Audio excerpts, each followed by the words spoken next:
we never talked about hard skills. So it's summarizing today. We would take a look at the hard skills, and once we summarize it, we'll step out a bit outside the soft area into a little bit of hardcore soft area or hardcore hard area, and see how we can bridge the gap, or how we can have a common bridge. So that's the purpose of summarizing these skills and then moving along. And what other advantage of summarizing the skills is also to imply that you guys have moved up towards being in a senior position, or in a high position, in a mid-level to senior position. So you can utilize the soft skills and then impart. You can see how you can adapt to these soft skills or the newer skills that you run into, and move on. So this is also to tell you that you are moving up, graduating from the soft area that we were trying to talk about at a basic level, and then how to use these in the future areas. In the sense, how we would apply the applications of the soft towards business decision making, towards business transactions, and most importantly, towards the attainment of organizational goals. So this is all the way in line with the business goals and the strategic goals and the unit goals and the functional goals. Any goal that you have aligned to your position, along to your profile, and along to your organizational strategy, is where you would apply these soft skills. So the purpose of summarizing is to make sure that we have everything. And for those of you who have been tuned in, then you would have a better idea as we would be revisiting some of these topics. And for those of you who are tuning in today, who just joined today, it's a chance for you to look at the topics. And of course, we still have the student manual, the guide available for you to build on it. And then sky's the limit when it comes to building on your skills and capabilities as far as knowledge is concerned.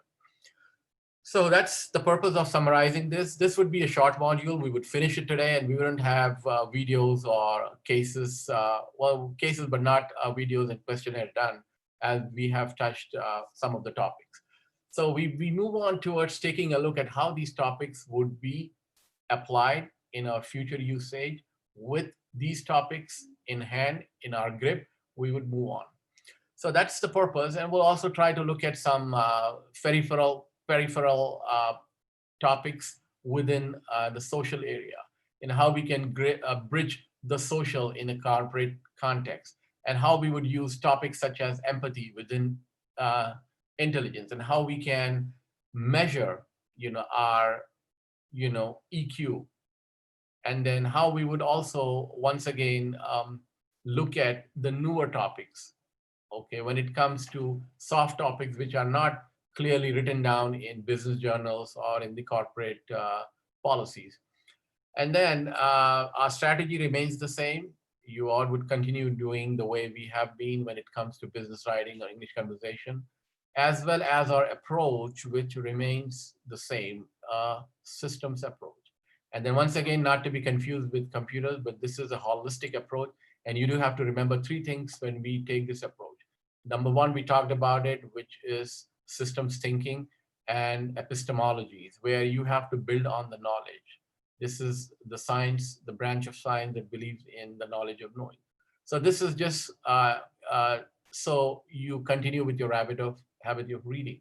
Whatever comes your way is what you would read. And we talked about how you would build your knowledge in the social area as opposed to the business area.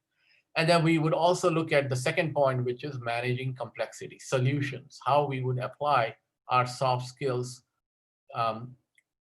knowledge in managing complexity, which is finding solutions. And lastly, with a high regard for sustainable development, we would move on. So the strategy remains the same and the approach remains the same. So let's take a look at what we have in the top 10 soft skills that we have chosen. And I'm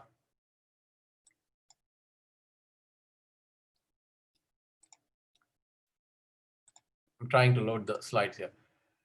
And the best we can get out of these soft skills. So to begin with, we have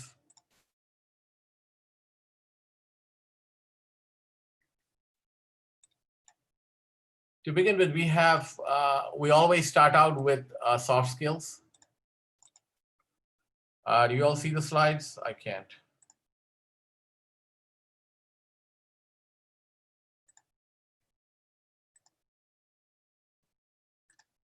Okay, is the slides visible in a presentation format? Somebody can just type Y. I can see 10 soft skills for manager Okay, slide. all Yeah. right. Okay, yeah, I see it at the bottom. Okay, so we're good to go, and let's get into this topic, the 10 soft skills needed for the manager, especially when you are in a managerial position. Um, we'll get started here, and we'll pay a little bit of our time talking about the hard versus the soft skills. Now, 10 years ago, if somebody were to ask me what soft skills are, I wouldn't know. So that's how we would start out. This is a relatively newer topic. So people may still not be familiar with what exactly soft stands for. A lot of people don't even like the word soft, okay? And sometimes they're also known as smart skills. But as long as you know that the hard skills, are or have been there historically and traditionally, we have always focused on working on the hard skills, but we never paid attention to the soft skills. Well, we started recently. So in the recent past, what happened was there was a revolution when it comes to assets. People were more concerned about not just physical assets, but non-physical assets. And when it comes to liquidity, people were not just concerned about how you could get cash flow, but you could also cash on your knowledge. So with these changes, deregularizations, everything became, from tall to flat. Everything became from, leader-oriented to employee-oriented, from workers to human capital. With these things in focus, or with these things coming up, the organization, the top organization, the corporation, paid attention to their human capital, to the behavior, and to see how employees or the human capital can be the best source of sustained competitive advantage for the organization. So this is how we came up with hard and soft. So hard will get you in, okay, but soft are known as smarter skills, will let you stay there, okay, will help you move ahead, flow up. And when we started our other module, we talked about how to lead businesses. Okay, the purpose of our webinars and everything that we're doing is not just to be surviving there, but also to be in a leading position or a leadership role, and all the way up till you get to the topmost administrative position in an organization. So that would be our purpose of moving along, and we will touch base this topic, every now and then as we move on in your future modules. So the soft skills, will allow you to work effectively. The soft skills, it seems, will let you stay in the job, okay? And with the soft skills, you will not be fired, simply put. So this is, how you would look at it. Now, where does the soft skills come in from? Is the basis for for the origin, is the basis for these topics getting so much popularity or getting so much, in demand. So these derive from, a sociological term, which is relating to a person's emotional intelligence quotient, this is not to be confused with your intelligence quotient. So we have an IQ and we have an EQ. So emotional is what we would work on. Take a look at this slide, which is the objectives for today's session, summarizing these 10 skills, how these are important, how you can use them, and how you can apply. So we're moving ahead with our application of these soft skills in a business context, in an organizational context, or when it comes to an implementation of strategy, how and where we would pay attention. So the tools that you had learned about how to manage time or how to manage stress or how to be emotional intelligent is not we would be talking about today, but we'll try to use this and build on it for our business decision making. So a simple Just slide. I'll just let you know that the slide, it is not on presentation mode. I can just see the first slide. Your screen we can see only. So It's it will not be on the better. presentation mode? No, not yet. Well, it is on my side. Okay, so can you please reshare the screen? Okay. Okay. Hold on.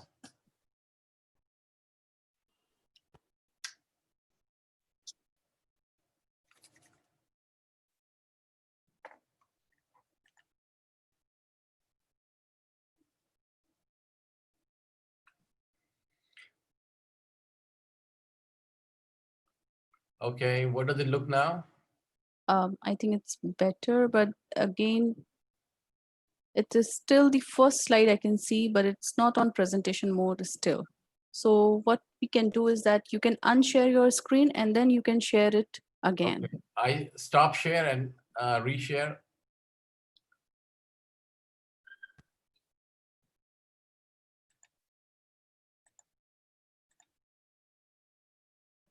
It's perfect now. Okay. So yes, Presentation. yes. All right. Go ahead, sir. Okay.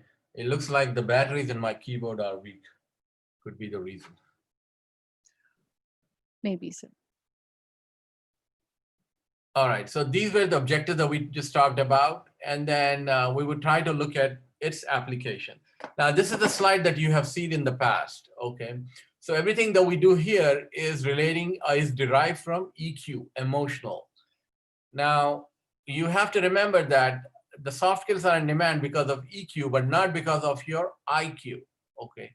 IQ is something that you can measure it and see what your IQ is. But EQ is something that you can learn. It's learnable. Every person is supposed to be uh, supposed to be inbuilt with some emotional skills or some soft skills. But then the best part about these skills is these are learnable. These can be infused in a personality by the right kind of training. And of course, the training involves interaction, um, the exercises that are given to you, and the right type of training. So that's what we would look at as the brighter side of soft skills. Now, this is an old slide. You may have seen it. Another way of defining soft skills, as you can see, is through these 4 terms. And we talked about empathy, in much detail. We'll take a look at confidence, networking, and communication today, although we did a 2-day session on communication also. All right, now here we connect empathy with an emotional intelligence quotient. Now, what does EI, the first topic that we did, or the most popular these days, what does EI entail? It just entails playing with your emotions. How would you manage? How would you control? And how would you have it in reference to somebody else's emotion? It's not proper to say that you can even control others' emotion, but an emotional intelligent person can also probably control other emotions, okay? Because the other person is also not emotionally intelligent or not EI proficient or doesn't have EI in his grip. So for the same reason, you would be able to manage emotions both ways. But empathy plays a big picture. All right. There were some queries with regards to empathy. So I want to say 2 things. You need to have empathy, okay? Or an empath is one person who is having soft skills inbuilt in him, okay? Who already has soft skills, with him. But you have to remember, if you're not an empathy related guy, or if you're not something who will radiate empathy, or if you're not an empath, which is nothing but a highly sensitive person, you do have to know that you have to get to those, situations where you can see empathy, which means that you should be able to see the scenario from somebody else's feeling. And empathy doesn't relate to only seeing the pain in a person or seeing his sufferings and trying to be courteous or trying to be generous. It doesn't just relate to seeing the sufferings, because there are 2 things. One is you have to see where the person is coming from. And at the same time, you also have to be giving out emotions towards him. So if a person who is born an empath or who's a highly sensitive person can work out to be good and bad in the area of business decision making or in an organizational problem solving area. How is that? If you ask me, an empath is a very highly sensitive person, and he can be very sensitive to somebody else's needs. And he can be so sensitive that he wouldn't be able to see his own benefit. He wouldn't be able to look at self-care. Now, self-care is equally as important as helping others. We'll also talk about this in teamwork today. But if a person is not able to help his own self, and if he's only being able to help, his coworker, his colleague, or his supervisor, then he's being a loser. And you run into this situation a lot of time where, people almost cry, but they cannot, stand up and say something in their advantage. So they would go on taking weaker positions or less profitable standing, or being in a situation where they would have to come up with a lot of efforts, and then be uh, you know be in an equation where they seem biased. So a person who's very highly sensitive would have to be able to harness his emotional skills. He would have to be able to set up and be say no. So this is what we would look at as an empath. So if you are a highly sensitive person, then it's okay, you have to step back and be able to harness your skills. And if you're not, you have to you have to bring in, through the right kind of training and practice, how to manage emotions. And this is basically self-awareness, self-control, and self-management. So this is something I wanted to talk about on the empathy aspect of emotional intelligence, because that's what comprises of the the components in EI. All right, we saw uh, emotional intelligence as a major skill. Now we'll move on to a very general area, which is professionalism. Okay, it might look like it's a very common area that everyone can easily be a professional, and there is some confusion. There are also some drawbacks of the term professional or a professionalism.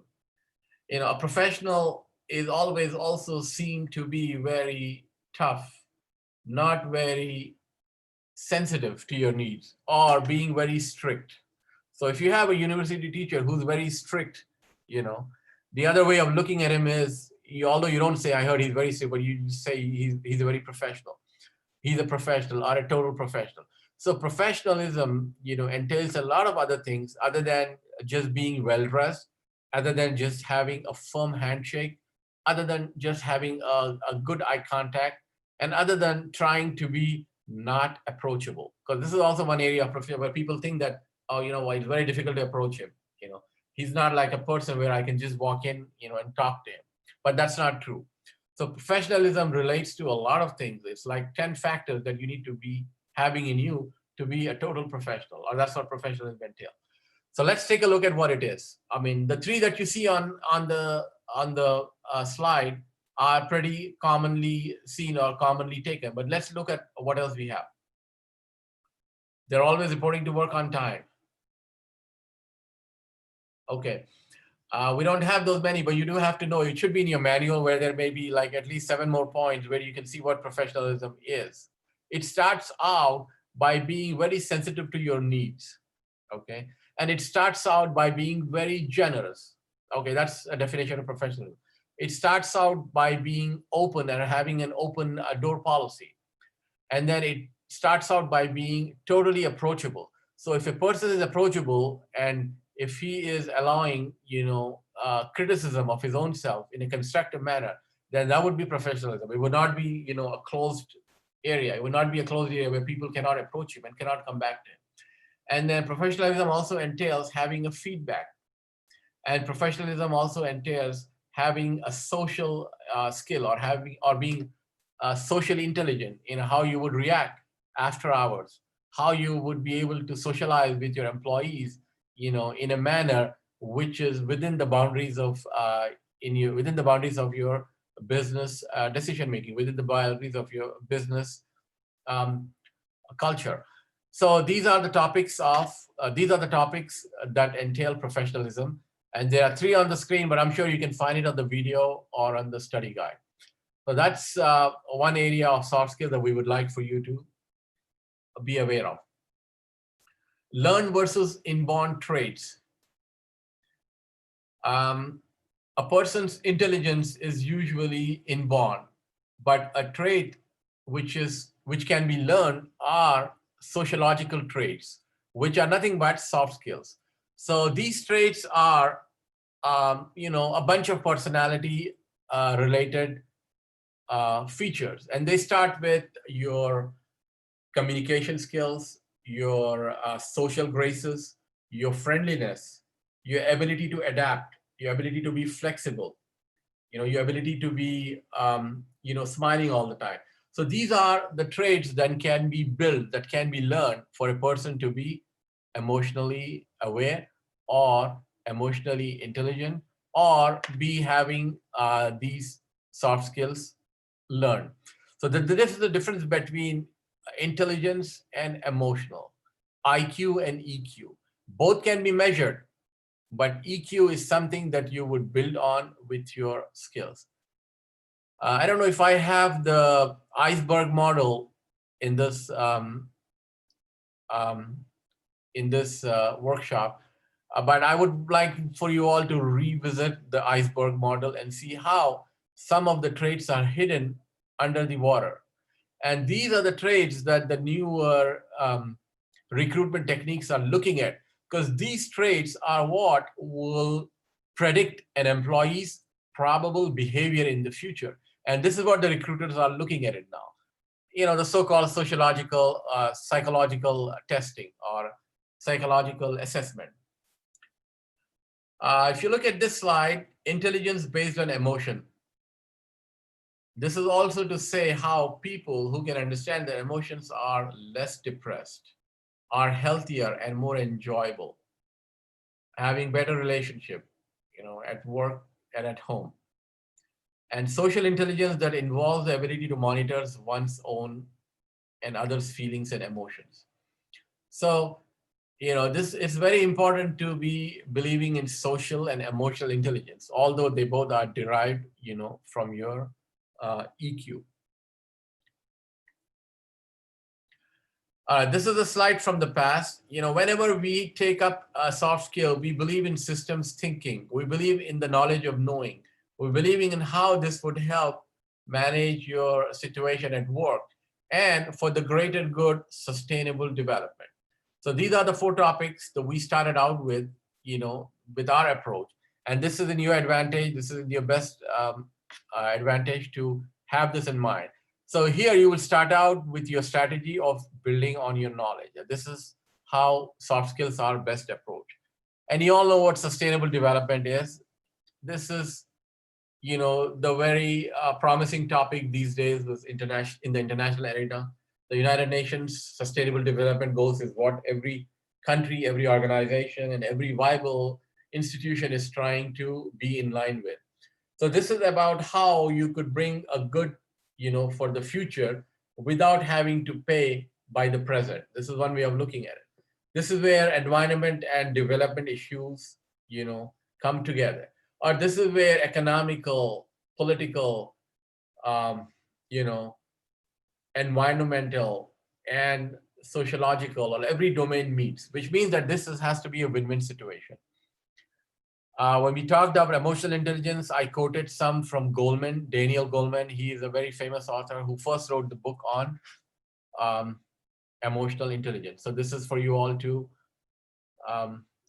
keep that handy, or he who is building on EI skills, should most likely read the book, or at least the summary. This is about how business cases are relying on EI. EI is actually a competency.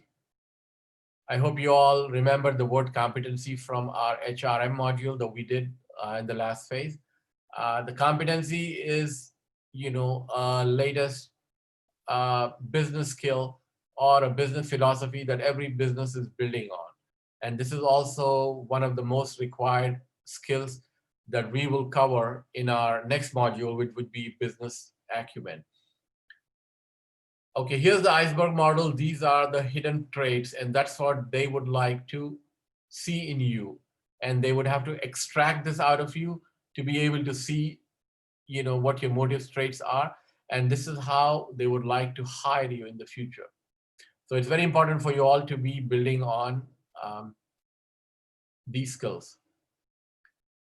All right, the next topic of value is communication, and we did do a 2-day session on communication skills or communication strategies. So this is just so you all, refresh yourself, and we'll move fast on here. If there's anything important that we will talk, but I think everything that we did in the past is seen here. But be sure to write down your questions since we're moving fast today for whatever you have in your writing journal. And then this will, then we can talk towards the end. All right, the next skill that I want you all to build on is openness and honesty. Well, everyone knows honesty is the best policy, but seldom do we practice or comply 100% in our work environment, in our workspace, actually. So a person might be honest, very honest in his day-to-day life, in every way that he does in his social circle. But however, there might be some leeway that he would not just not, practice, but he would always doubt about his honesty. He would always think that, well, this is not required. So there are many examples, many cases of honesty. But one of the best advantages of always being honest is you don't have to come up with excuses. So that remains the best policy. There might be reasons for you to be honest, dishonest, but then there is never, a time where you won't have to come up with an excuse as long as you have been honest. So I don't have to say here much, but whatever it is, whether it's just using a resource or whether it's just using a utility like, the electricity or the phone call that you make. I don't want to spell out many other things that I have in my mind, but you have to be, honest, because this meshes with your business decision making. This meshes with your teamwork. This meshes with your evaluations. This meshes with your credentials, and this meshes with your career path. And this will actually, fast track you all the way up. So if you were to check with your senior most manager director about this as a competency or this as an aptitude, you will have an idea, or he will tell you who exactly is honest or not. So for those of you who needs to be on a fast track to the topmost position, I don't have to say much. It is, a skill that you have to build on, and nothing personal. Now, communication strategies, we talked about it, but you also have to remember that many of the soft skills that we're trying to mention today are actually competencies in your HRM system. Is a competency that your manager would like to have in you, or a manager would like to have you trained for.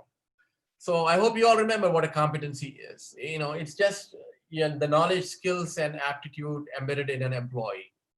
However, if you look at your job description or your job profile, there might be some competencies listed. If you don't see on your job description what competencies are required, then you're still following the you're still following the old system. You're still in the legacy area, okay? And there will be time for your organization to move up with finding competencies. Now, the best part about competencies are they are multi-level. They have more than one level, 1, 2, 3, 4 in most cases. Sometimes it's only 3 and sometimes it's 5. So I have communication listed here as a competency on this slide with level 1 as to what is required. So if you are a junior or if you are a trainee, then for the job description that you have and for the position that you have been hired, at level 1, you are expected to have all of these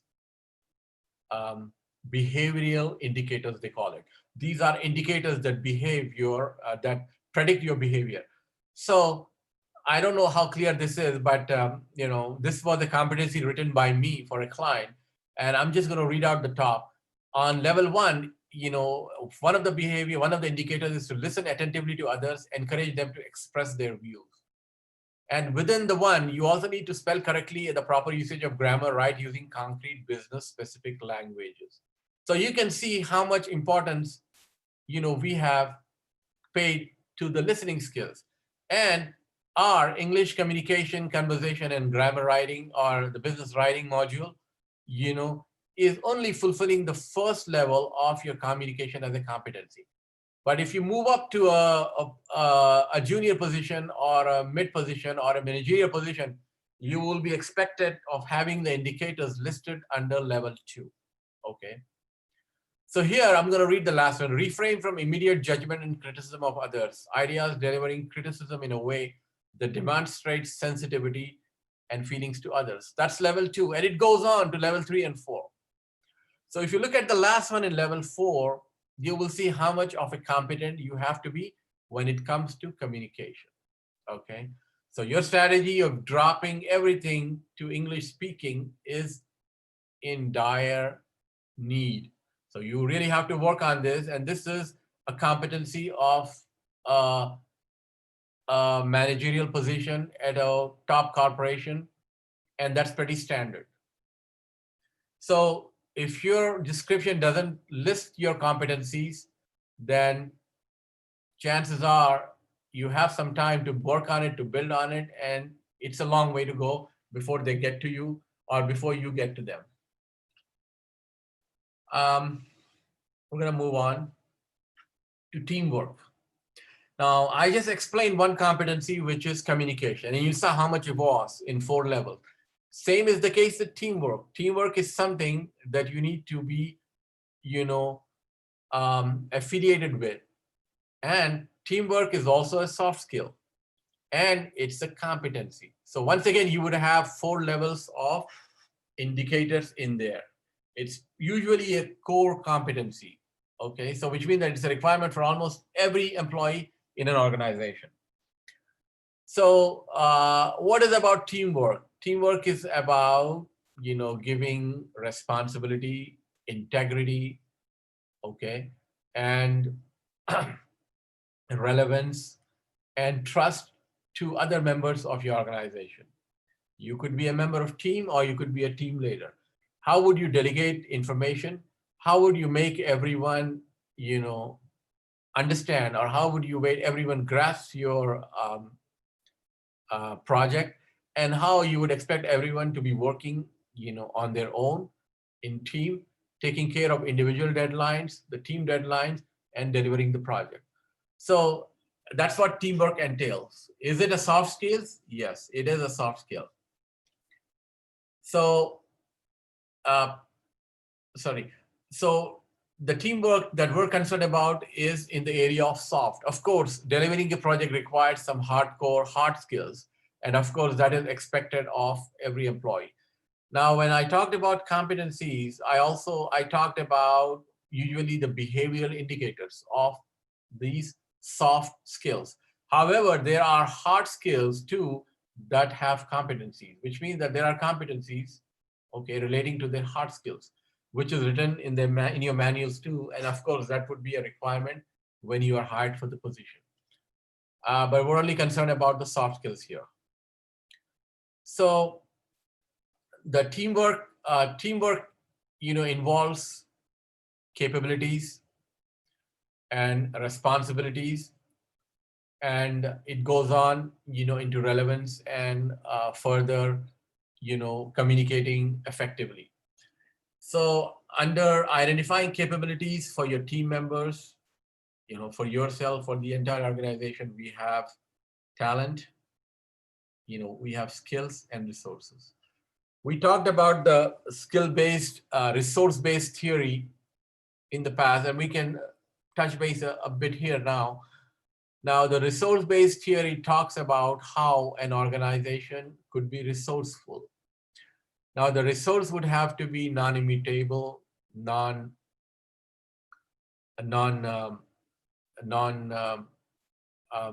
would have to be rare, non-immutable, and then valuable. This relates to a physical resource at an organization that you may have. We use the reference example of Aramco when it comes to resources, because their resource or their product is very cheap. It cannot be imitated and it cannot be substituted, non-substitutable. But when it comes to other resources, the resource relating to your talent, skills, are the knowledge, skills, and capabilities embedded in your employees, in your capital. And sometimes there is cross-functional talent. Teams, very diverse team will be working between different groups within an organization, cross-functional, different interdepartmental. And when you work interdepartmentally or cross-functionally and different, bi-levels, tri-level, then you build on a unique, resource of knowledge. And this knowledge is, visible in a pool of talent or in a database of, your resources. And that's what makes an organization resourceful. So here we're concerned about the knowledge, skills, and capabilities embedded in an employee, in a human capital, in a human resource, and how this can be uh, collected, how this can be pooled, and how this can be used to the advantage of the organization. So this becomes, the best source of competitive advantage based on the talent of the employees. So this is one skill under teamwork. Now, the other aspect of teamwork is get into your role. Now, what is expected of you? Use your communication skills, know what it is. Now, what this actually means is your role is your role profile, or your profile is your JD. So this all comes under an order. So this could be also to the organization's disadvantage. What you do when you get into your role is you work diligently and do what is expected. But sometimes you don't want to exceed your authority. You don't want to go outside your role. Because why? You're given a job description, and any description, any role that is prescribed in the boxes of an organizational structure where the job description fits in is where you are, restricted. So people would say that, well, that's not a part of my job description. I'm sure you may have heard it. So if you hear somebody saying, well, that's not a part of my job description, then that's a negative. That's a negative on your soft area, because you have to get into your role, at the same time, exceed your role, be outside your role profile, and not stick to the theoretical aspect of your role, which is a part of your job description, which is fitting in the organizational structure. You have an organizational architecture which comprises of your organizational structure, the rewarding system, incentives, and the culture. And then one aspect of the architecture is your structure, organization structure, under which you have your job description in your profile. So this is to see how the series is, although this is a strategic topic that I just mentioned, but this is about how role is a part of your teamwork and how teamwork is a soft skill. All right. Further on, you will see how you have to adapt to the whole process. Now, this is a simple topic. We're taking a holistic approach here. A systems approach is a systemic approach as opposed to a systematic approach, step by step. You're not only concerned about your own role, your own deliverable, but you are supposed to work in harmony with the other profiles. So the definition of a system is a system comprises of subsystems, and it has parts, and then the sum of the parts do not equate the whole, which means that the whole is greater than the sum. Why? Because the parts interact with each other and come up with something bigger. So when it comes to a system, and system is an example that we're using here, your organization is a system comprising of different subsystems, which is HR, marketing, and then manufacturing if you have, and then inventory if you have, and so forth. So when all these functions interact with each other, the result is greater than the sum. So that's what we mean here. But for your understanding, you just have to know that the whole process is understanding the big picture, the complete picture. So you have to have an idea about how your role fits in the entire organization. And we would be continuing with the topic business acumen, where we will build on this topic, how you need to be stepping out of your soft area and get an understanding of the entire operations in the business. Okay, and that's how you would build on business acumen, which is once again a soft topic. Okay, so it's a competency, it's a soft topic, but you will learn how other functions work. This is what I mean by holistic approach. But in your job position, in your profile as soft skills, you have to know the whole process. So don't just be working for your own stuff, and know what to expect from others and what others are expecting from you, and have a cordial relationship. And then with the teamwork, flow. We talked about flow and fluency just last week. Now, what does flow mean here? What is the best part about flow? You can see you're fully immersed, minimize interruption, high quality. But flow actually relates to a speed where you enjoy working. Okay, your productivity is at the highest, and you get to that point where you have the grip. The flow is once again the slang, okay, and the other slang is got to have the grip. So this is how you would build on teamwork. If you get to the flow, then you have the fluency. Then you are at a point, where your state of being, it's a psychological term, the state of being, of enjoying the work or moving with the fluency.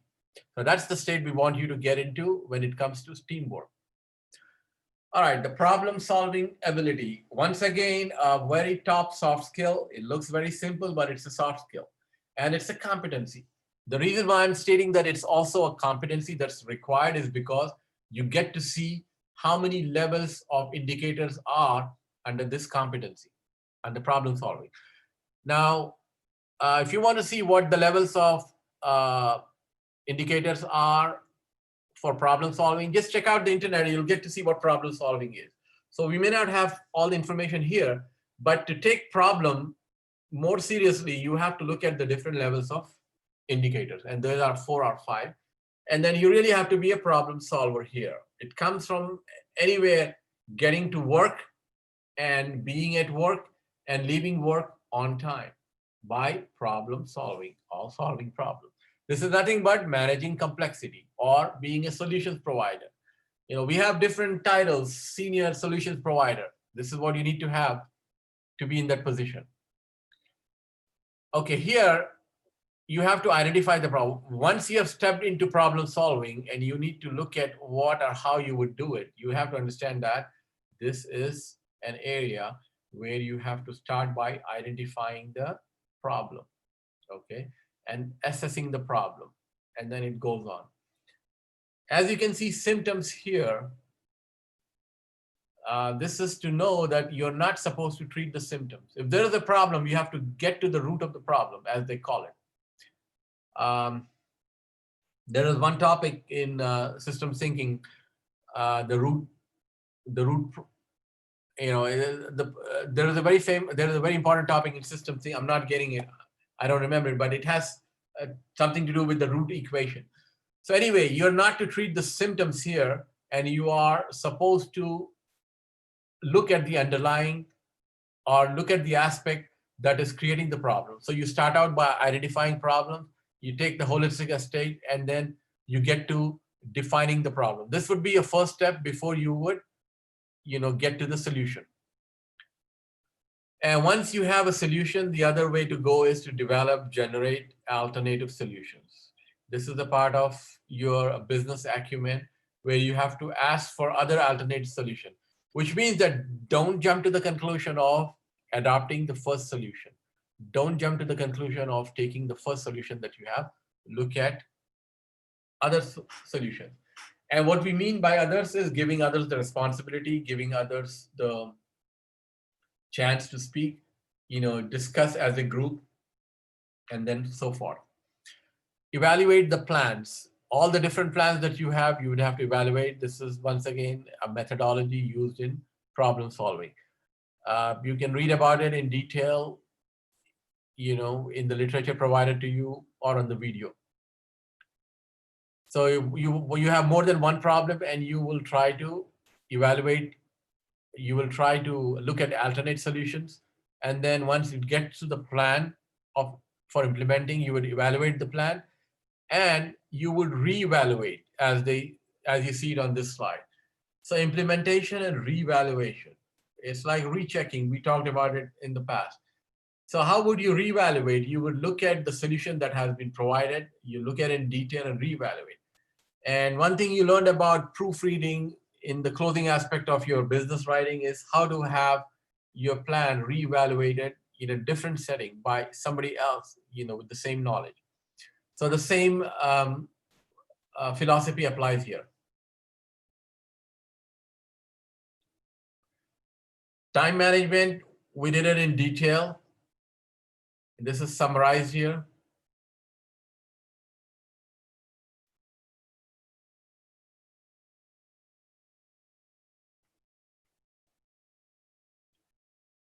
All right. A few things that we talked about in detail in our time module was, eating that frog and avoiding procrastination. So I hope you all remember it. You have to build on to the lifelong habit of coming in and doing the toughest job of eating that frog first thing in the morning and without taking much time to do it. Because if you know that the whole day will not get by and all you have to do is the worst thing that happened to you is you have to do the tough task, then you are better off doing it first thing in the morning and knowing that nothing else, would be, an obstacle during your day. And there were many questions on multitasking. Remember, I said a human brain is not designed to multitask. So don't ever try to multitask. And you have another reason here because you actually spend more time and there is a communication error. You miscommunicate by multitasking. So the best way to look at it is your emotional aspect. If you're looking at your screen and your small screen, or if you're looking at your screen and trying to answer a phone call, then you're stopping your brain here and here, okay? And you're pushing your brain from here to there and there to here. So your brain is not for, misuse for free. So that was time. And the next one is attitude and work ethics, okay? Now, business ethics is a very important aspect of business. And it is also regionally seen.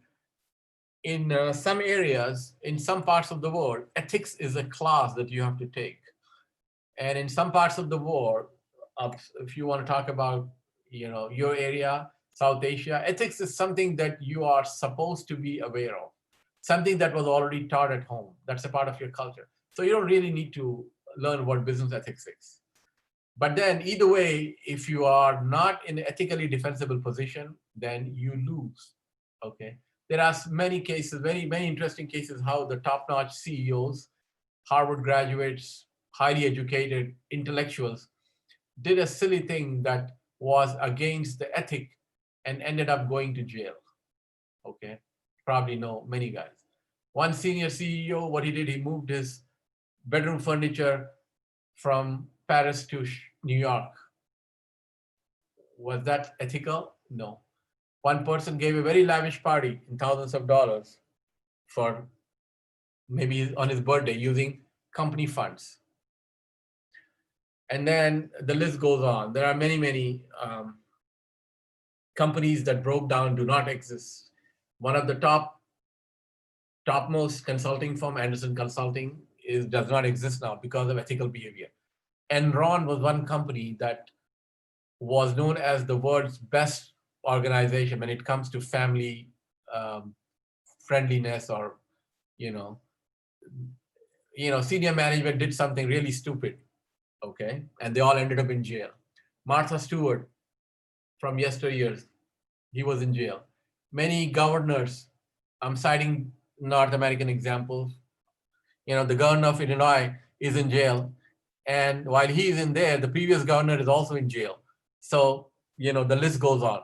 So I don't want to say much about ethics. You have to be positive and you have to be 100% honest. And when it comes to monetary transactions, financial, try to be on the dot, because you have no idea how much stressful it would be and how much it would cost you in the legal fees. All right, so business ethics is a position that you always have to take seriously. And it's known as being in an ethically defensible position. Don't do anything. Don't sign for anyone. Don't write anything. Don't do anything that doesn't belong to you, that doesn't have your name on it. All right. So what are you working for? Positive attitudes, personal goals, sorry, and group goals. So there are many areas, gray areas, where you need to be very stern on your positive attitude, very stern on your goals, and very stern on your group goals. So very simple, you can take your own life examples, how your positive attitude helped someone achieve their goal or avoid missing a deadline. How personal goals help you move up on your career path, and how personal goals are equally important as your group goals, are a part of your group goals. So what are you working for? You're working for, there are ways of looking at it, and it's many a times taken as not to be saying that you're working for the monies, for the salaries. And then there is a term like uh, job satisfaction, okay, that you would look at as we move on. So with this, the topic is attitude and work ethics. Okay, business ethics is a competency, a separate competency. The attitude is your behavior, your personal nature. And here you have to look at how you are positive, how you are having your personal goals achieved in accordance with the group goals. So there would be a question that we run into all the time, whether you should care for yourself or should care for others. So I'm sure some of you may be thinking, well, it's a good thing to care for others. Is it good to care for others? Remember, when you're taking off, they say that at times of turbulence, put on your mask first before you help others. Okay? There's a reason behind that. You have to put on your mask for breathing so that you are in a position to help others. So the same thing applies here. You have to care for your own self in an organizational context, be in a position where you have learned the skill and be able to delegate before you worry for somebody else. So I hope I'm clear here. Caring for yourself is in line for caring for others. Caring for yourself comes first, then caring for others, before caring for others. So take care of yourself and the business will take care of you. Or take care of the business, the business will take care of yourself. Everyone is interconnected. I hope this part is clear. Building trust. Everyone will thrive. Openness and honesty continuously demonstrate. You know, I hope I don't have to stress here by saying how you can build trust among your coworkers and among your seniors. So when it comes to deadlines, trust is an area that is in focus. When it comes to meeting deadlines and delegation, trust is an area. And when it comes to being bombarded with work and patience is of virtue, then trust is in the works. So you have to look at these areas where trust is being built and you have to act decisively. What's in action? Once again, these are your soft skills, especially these emotional skills. Okay. How you're helping somebody else after hours by being an empath, at the same time, trying to be having emotions in control. Because if you are a highly sensitive person and you don't know how to harness your emotions, then once again, you are caring for him and not for yourself. So that's about building trust. Work is its own reward. What does this mean? It means that you are not working to get paid, but you're working, to work. This is not to be misunderstood saying that money is of no value. Well, money is. But if you look at the Herzberg's model and principle, money used to be a motivator, but it's not anymore. It has been proven that money is not the biggest motivator, or it comes second. Okay.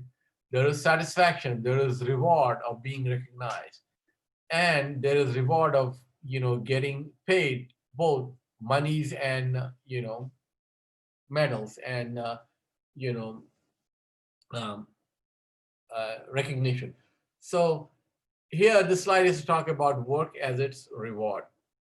You will gain financially and professionally, engaged and trustworthy, practice gratitude.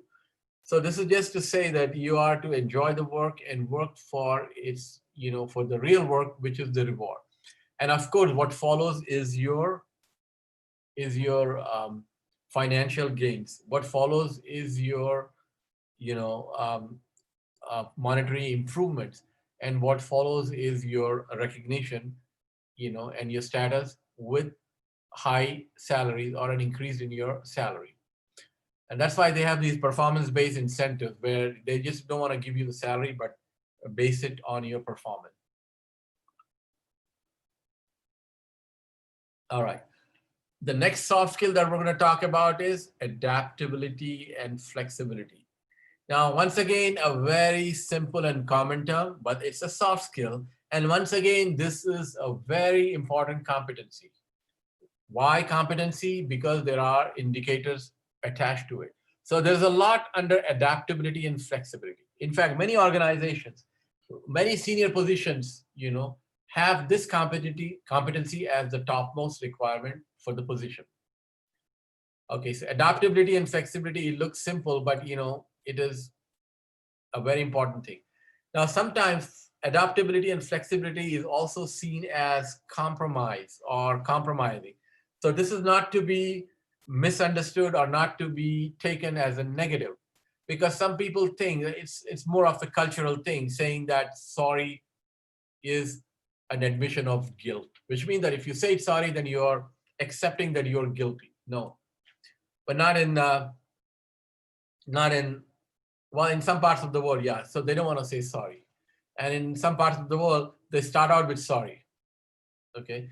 So apologizing or writing, regretting or trying to have some, taking some moral responsibility is considered an adaptability and flexibility skill, while it is not to be taken as a negative sign of having weak emotions or a lack of emotions. So there's more on adaptability, but I just thought of talking about this part.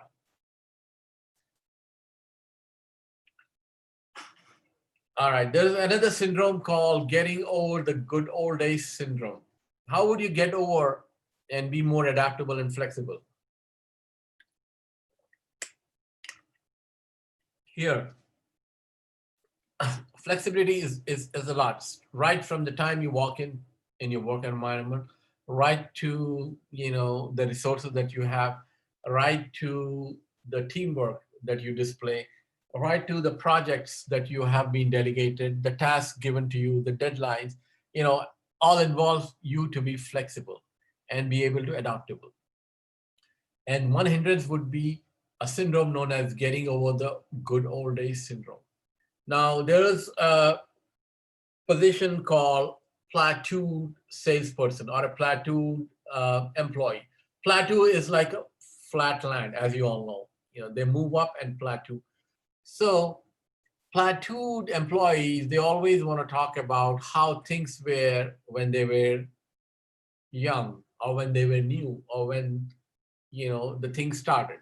So they always like to say that, well, it's not like the good old days. Okay, so that's the syndrome. You have to get over it. So you have to look at how things were back then, how there was no internet, or how the internet was so slow, how there was a dial-up, how we didn't get to achieve what we were, and how we didn't get to get paid right away. So these are the things you have to think of and get over the good old syndrome. Changing to managed process. This is a very important area of business. Here you have to understand that everything is based off processes. Okay, processes is what give you the future. Processes is what gave you the right solution. Understanding the processes is what gave you the software that was needed, the solution in the form of a software. And we talked about appreciative inquiry just last week. And then I talked about the importance of how to bring about the change by looking at the processes that work and building on it. So a good example here would be appreciative inquiry. So not just you have to evaluate the processes, but you have to pay attention to how processes change and how you have to also encourage doing that.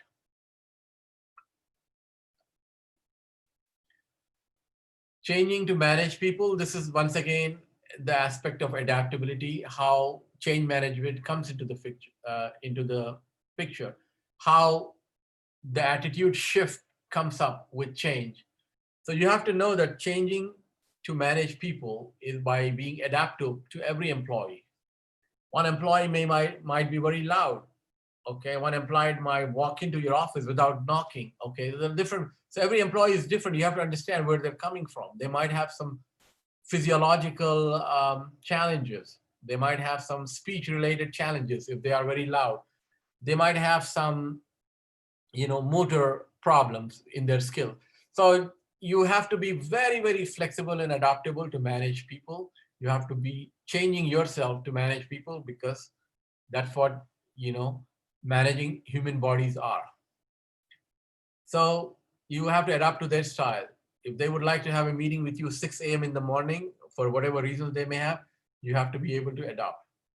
And you have to make sure that you are an empath. You demonstrate that you are caring. You wait in adaptability. This is an important phrase, showing that you are inward. You have to be so adaptable that you can weigh yourself. So this relates to how you can be open to alternative solutions, new roles, be willing to accept the unexpected. So here, adaptability relates to more of a personal behavior. And this is once again a competency, and you can see how different role profiles, different personalities, and different levels will require you to be at that level and adaptable, which means that your adaptability level would have to be going up. All right, self-confidence. Okay, this is also, a common topic, but I'm not sure if this is a competency. I don't recall seeing it as a competency. But the main hurdle here is to make sure that your self-confidence, is, you know, evident, is clear. And at the same time, you are not to bring in your ego into the picture. So by being self-confident, you are being assertive. You are about delegating work, and you are about rejecting. You are about maybe not accepting some work. But this is, once again, to be sure that you are so self-confident that there is no sign of your ego popping up, so that the employee should not say that, well, this part of the work, this part of the sentence was his ego saying it. Okay. So this is to have a fine balance between your self-confidence, okay, and your ego. This, you can be firm by saying that this is what I believe in, and you have to be, in case of a doubt, in case of confusion, you have to be substantiated with facts about your confidence level. How can people be confident? By not afraid of being wrong. This is one of the most important traits. So you should be able to accept failure. You should be able to accept defeat, which are the traits of a leader, as you all know. Listen, acknowledge your own mistake. This is very important. So if you can acknowledge your mistake, you're a great leader, and you are also self-confident. Self-question, and in case if you are in doubt, you should question your own self. How confident are you? I'm honest with others. I'm honest with myself. Some traits to build fast self-confidence: dress your best, practice, be thankful, spend time with people who build you up, which means that acknowledge, your mentors or your teamwork. And this is also to build up others. Do not feel competitive with others. Their success doesn't take away from your own. Acknowledge your situation. This slide tells you that everyone can win, okay? You don't have to be the only winner. By recognizing others, by recognizing their teamwork, and especially some tips that they have acknowledged, you have to know that when you're giving the award to somebody else, you are also the recipient of that award. So everyone wills, or there can be more than one winner. This is the purpose of this soft exercise.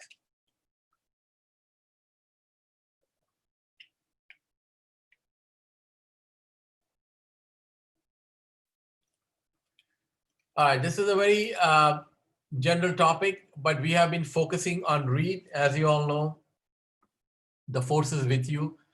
And this is the ability to learn. When we talk about epistemologies, this is exactly what it means. You should not just believe in learning, but have the ability to learn from every source that comes your way. So, what would you like to learn from? A textbook? Fine. If you're in school, you can read from the textbook, but that becomes a handicap. That becomes a practice where you would stop reading once you're out of the textbook area, once you're out of school.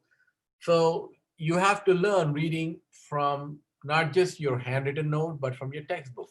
And not just from the textbook, from the journals. And not just from the journals, but from other publications. Because you have to remember that, as an example, the textbook is usually 5 to 10 years behind what is going on. But what you read on the internet or you read on the journals, on the recent publications, is probably the most latest. So you wouldn't find a textbook on many famous solution providers even from a year or two ago, because the textbooks are old. But however you want to learn is your ability to learn from, and that is an investment. And a part of learning is to improve your own self and to recognize your mistakes. And you should be able to accept the fact that you're not perfect. Of course, everyone knows nobody's perfect, but sometimes people are surprised and say that, am I not perfect? Okay, but we all know that there is no such thing as, failure. And then sometimes you win, sometimes you learn. So sometimes you win and sometimes you learn is the philosophy that we would make use here. You have to recognize mistakes, focus on improvement, spirit of helping you. In fact, there is an entire workshop that you can do on the errors that you make, how you can learn from making mistakes, how you can learn from the errors that you make and the types of error that you have.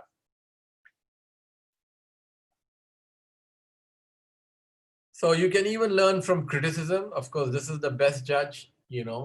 Constructive criticism is what the top leaders would like for you to say. So if a person is asking you to critique his own self, then he is having an ability to learn, and he has an open mind. Reflect back what you understand the person to have said. Check for understanding.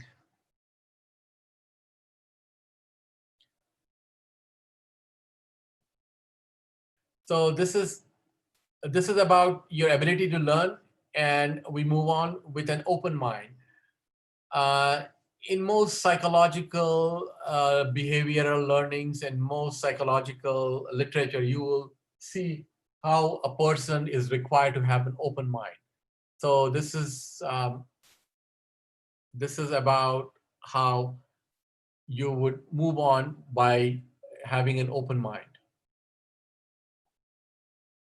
Uh, the next slide says analyze and learn. Ask for time, look for action items, act on areas of feedback. This is for you to build on your learning capabilities. And if there is a topic given to you, or if there is a project, or if this is an area of project where you're asked to work on it, then you have to say that, I'm not familiar with this work, but I can learn it or I can look into it. So ask for time. And then same way, whatever action is required is what you would have to learn, um, looking at the literature that you have. And the best way to learn is from feedback.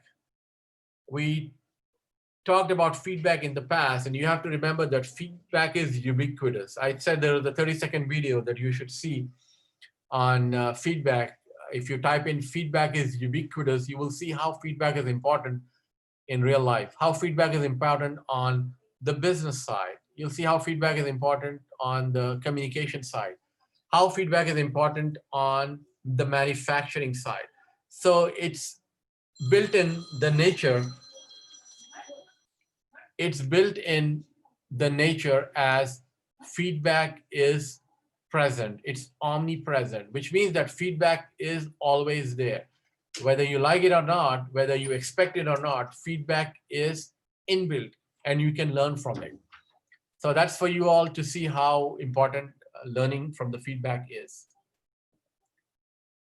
And further building on your ability as a soft skill is to make sure that you don't hold any grudges and you have a clean past, or you wipe off everything that was going on. You don't hold on to it. Okay. So in business, when you're in the workplace, you have to remember that nothing is personal.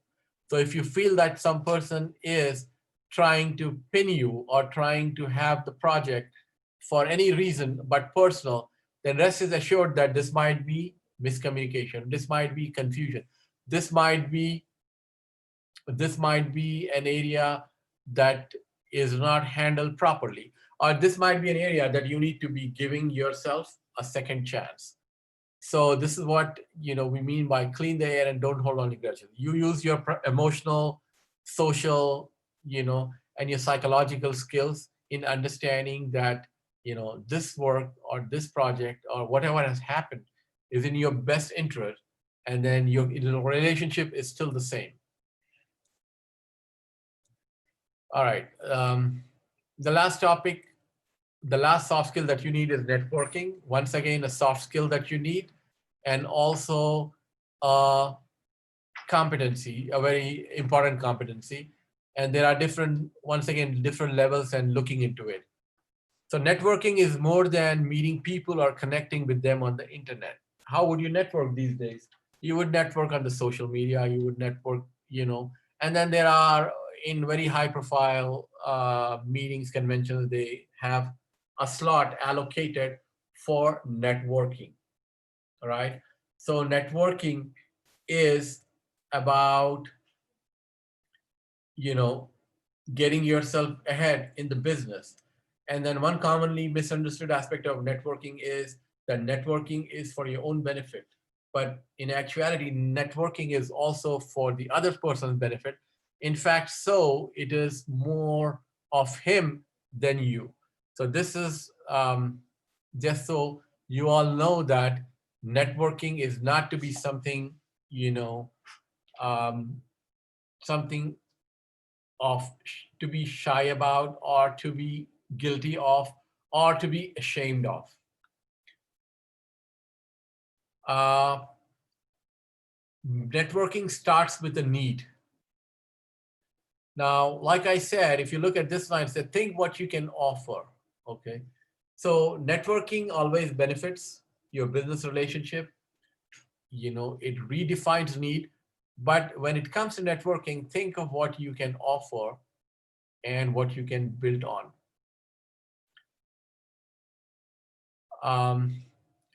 In asking for other person's need, you would have to identify, the common areas, commonalities. You would identify common interests.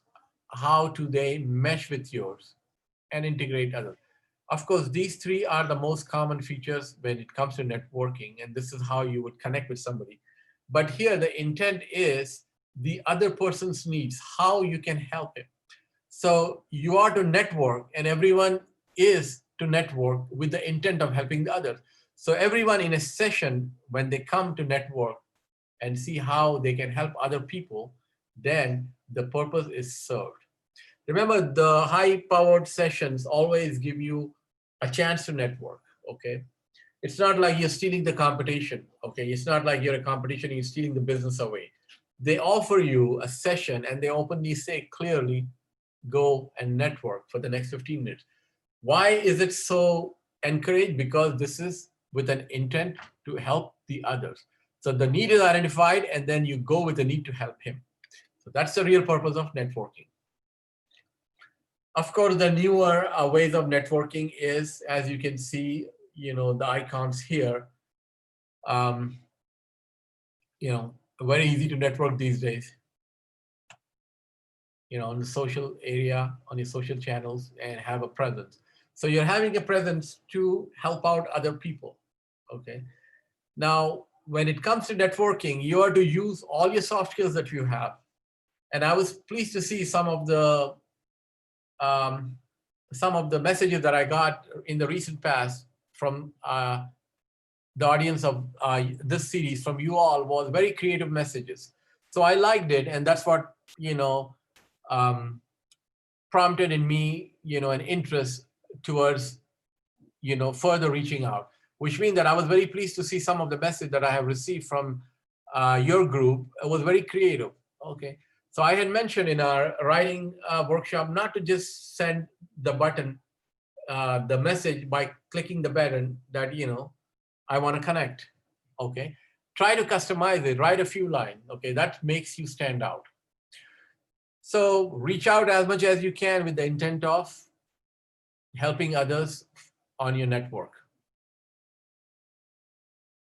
And then this is also not to invade the privacy, and you know when to back off. When a person is not responding, you would be aware of it, and you have to make sure that they are not pressurized or they are not feeling threatened or pursued by you. But of course, there is a way here to block, but that would be wrong. So that's the part of networking. And with that, we are wrapping up our top 10 skills session. And next time when we meet on Wednesday, we will be using these top 10 skills that we have and moving out into the business area with the topic or the title, business acumen, where we will look at some different areas of business, how you have to build on it from a soft perspective. This is not to say that you really have to know that part of the business very well or up to the level of certification. I would never encourage anyone to get any certification, but that's a different topic. But right now, we have summarized our soft skills and we have taken them in the best order. And then we are going to build on it. And we will use these soft skills to move ahead in some non-soft or not so hardcore area of the business and how to build on it. With that, I'm gonna open up the Q&A section of whatever time we have left. In fact, we can exceed the time if you all are okay. Surely, sir. Thank you, Mr. Shasa, for letting us learn 10 soft skills for managers. I'm sure all the participants must have got benefited by today's session. Being a manager myself, I found it extremely helpful. Thanks again. Let us now take questions.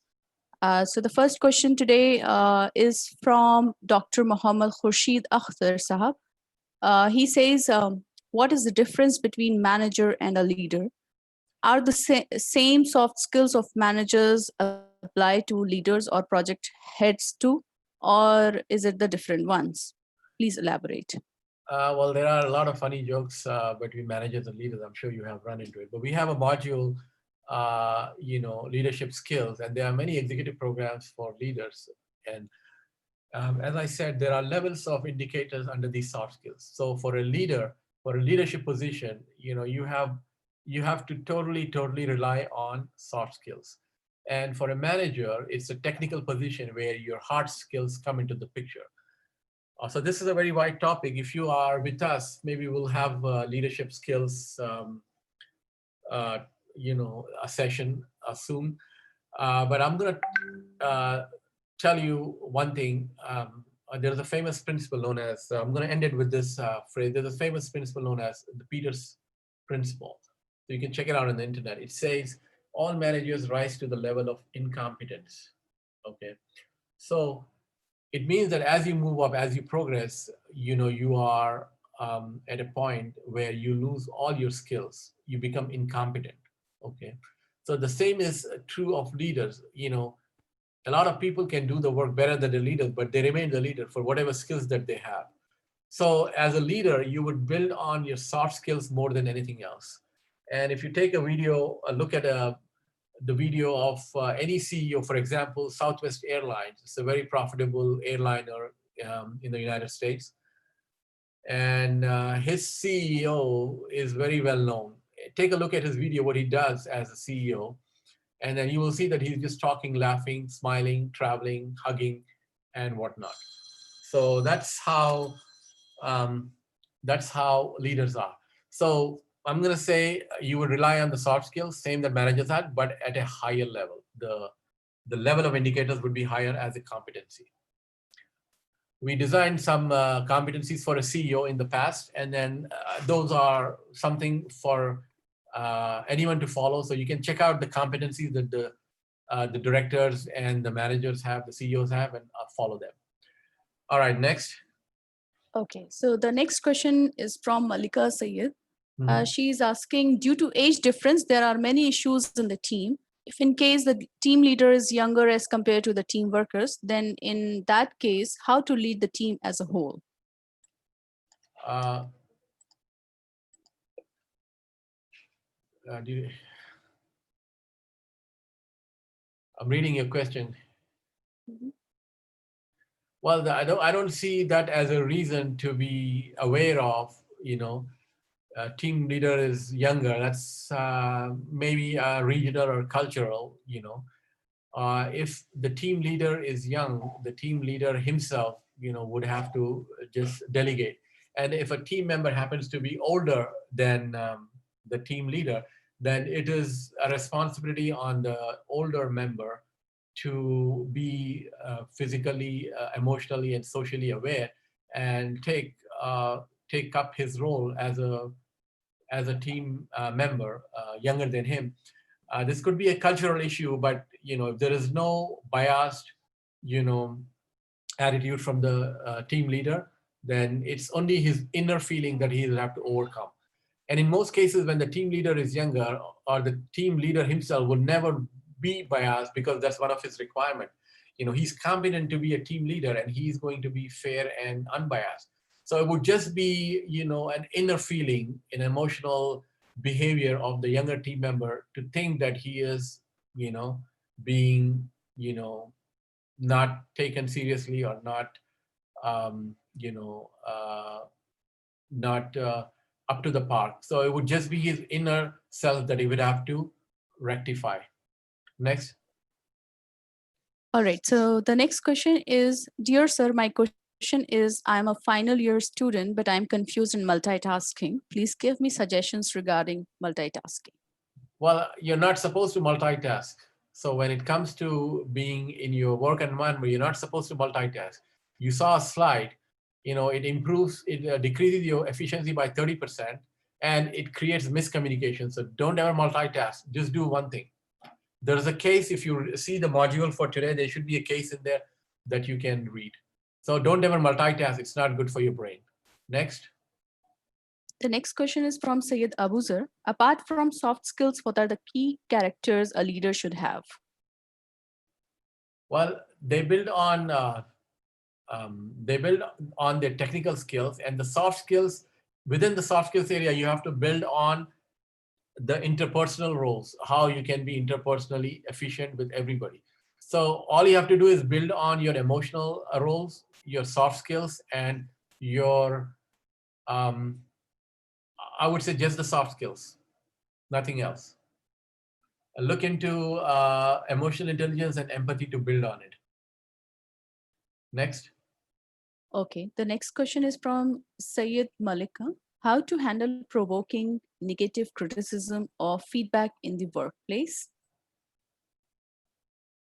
Well, negative feedback is negative only when you analyze it in a group setting. So if there is a feedback that's coming to you, and if it's a negative, then you have to make sure it's negative by everyone, for everyone, not just for you. So you have to rule out the bias or the negative aspect of it. And secondly, if there is a negative feedback given to you in person by your manager to say that, well, this is the mistake that you did, then you know the mistake that you have done and you learn from it. That's the aspect of business.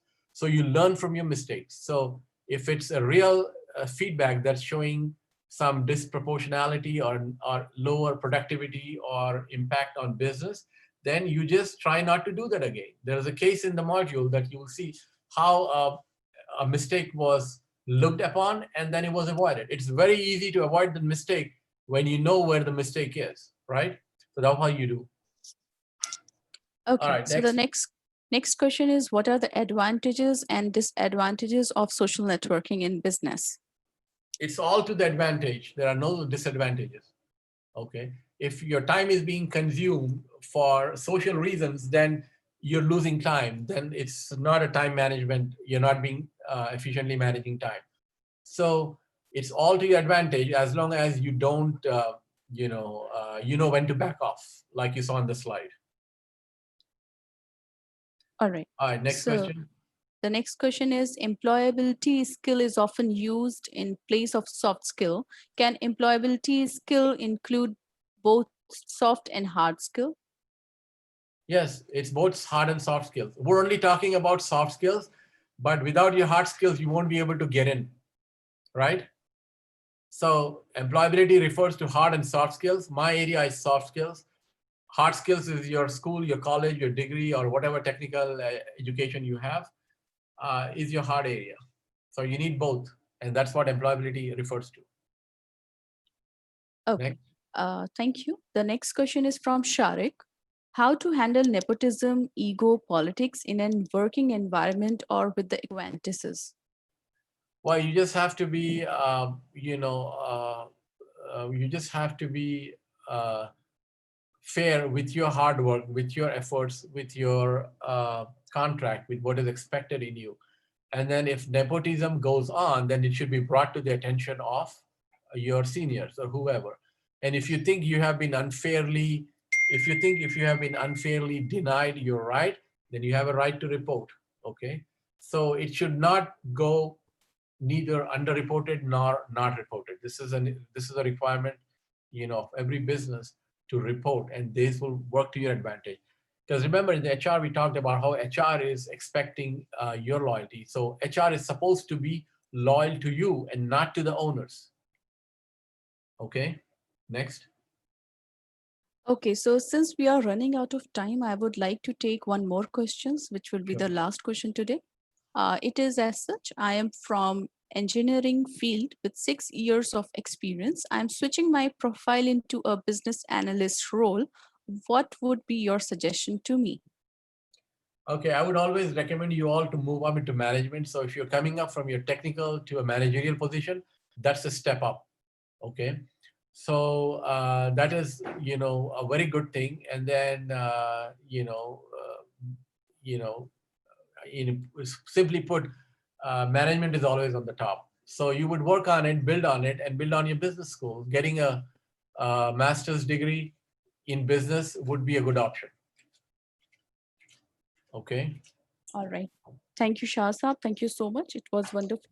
I Sure. would request Mr. Saeed Saab to talk about LMS for a few minutes today again, so that our attendees can understand the LMS and its working, since they have multiple questions.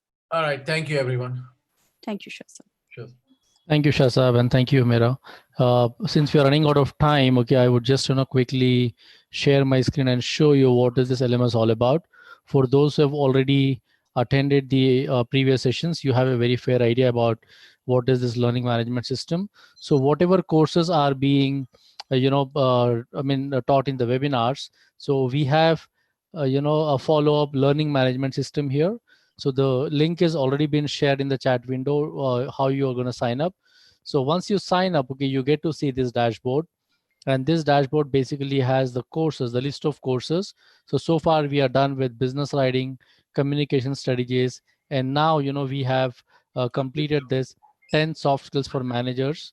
So if you want to, begin with this course, 10 soft skills for managers, just click on continue. And before I click on continue, I would like to tell there are a lot of queries coming in that the users are not able to access the courses anymore. Yes, the courses are open only for a week or 10 days, and we expect you to take the courses e-modules before the date expires. And so the 10 soft skills for managers will be available till the 22nd of July. So after 22nd of July, this course also will not be accessible. Only the assessment portion would be accessible. Only the assessment portion. So the remaining, the modules, what you see here. So these are the different modules available that we are providing along with, the LMS, the particular course. So first is the introduction. So introduction, you just get to understand what is this course all about, and then you have this e-learning module. So this e-learning module is basically the entire presentation what Shah Saab has in fact spoken about. This contains all the modules. So this is a very critical module for you to go through. And after that, I will not go through this course, but you can just click on start and then you can get started from here. And then you have an assessment. So this assessment is must for you to get your certificate. So please understand that there are 25 questions here. So all these 25 questions are from the module or from the lecture what Shah Sahab has just explained. And then you just have to click on take assessment, and then you have to get 80% of the marks. 80% of the total marks. If you get, only then you would be issued a certificate at the end of all webinars. And then there are other supporting material too. There is an action plan. So that action plan, you can just click, and then yeah, this is how yeah, the action plan would look like. So you can just go through that action plan as well. What is this? What is the action plan all about? And then there is a recommended reading list as well, from Shah Saab has given us the recommended reading list. So just click on that recommended reading list, and you will be able to get the list of books. So just use the books, and then at the end there is a self-evaluation. This is how the self-evaluation form would look like. So you can do it manually, you can download it, okay, and then you can rate yourself on this self-evaluation portion of it. Yeah, so recommended reading list. So these are few books what Shah Sahab is recommending. So once you finish off this, so to go through all these modules, you have a date of till 22nd of July. Please make sure that you are, and after that these modules would disappear. Only the assessment module would be remaining. Before I end, okay, one common query again that I would like to address is people are saying that even though they are completing the course, so still on the dashboard they are getting a message saying incomplete or continue. Yes, that is because you can take the course and assessment n number of times. Okay, so we have kept it open as many times as possible. Please feel free to take the assessments. The only thing that is necessary for you to get the certificate is the assessment. So you have to take the assessments, only then you would be getting the certificate. And to check your assessment results, how you have fared in the assessment, go to analytical reports, and in this you will find all your reports how you're faring in. And then at the end there is one option called as user assessment details. Okay, so this report will give you an idea about how you've performed in your assessment. If you feel that you have not taken your assessment right, then in that case go back and then you can take the assessment again. Okay, so you can just select the assessment from here. So for example, if I want to select how I've done in business writing, select the assessment name business writing and click on search. So if you've taken the assessment, you will get to see the result here. Okay, yeah, so this is about your LMS. So uh, and then also one last thing is that please check your spam folder if you don't see the emails in your inbox. Okay, so that's one another point I would like to mention. So this is it. And yeah, and I hope that please enroll and then take the courses, take the assessments, and also go through the reference material and the reading material and the other notes that are being provided to you. Yeah, thank you so much, and over to you, Humera. Thank you, Said Saab. Thank you so much for this information. And thank you, Mr. Shah Siddiqui Saab, for today's wonderful session one again. Once again, to all the attendees, it was extremely great to have you all on board today. We have covered 3 modules today. And we will be doing next topic, which is business acumen on Wednesday, which is 15th July, same time, 7:30 p.m. IST. So we would request you all to please join us for that session too. AMP organizes these sessions by highly qualified professionals and experts in their respective fields to share their learning and viewpoints to guide everyone with their own life experiences. We request you to keep coming for these sessions. You can also spread the word about us and our sessions in your network. Keep yourself updated through our website, www.ampindia.org. past/past web talks. Thank you. I'm Humaira Kabir. I was your host today. I'm signing off now. Thank you. Thank you once again.